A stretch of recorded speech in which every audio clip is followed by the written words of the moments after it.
بسم اللہ الرحمن الرحیم۔ السلام علیکم ورحمۃ اللہ وبرکاتہ۔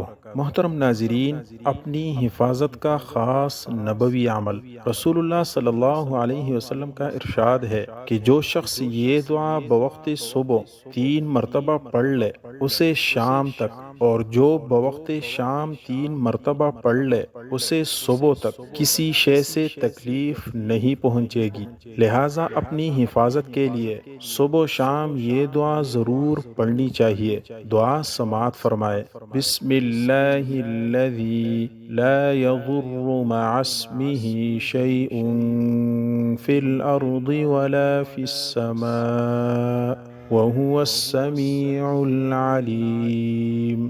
اللہ کے نام سے شروع کرتا ہوں جس کے نام کے ساتھ زمین و آسمان میں کوئی چیز نقصان نہیں پہنچا سکتی، اور وہ سب کچھ سننے والا اور سب کچھ جاننے والا ہے۔ اللہ ہم سب کو عمل کرنے کی توفیق عطا فرمائے، آمین۔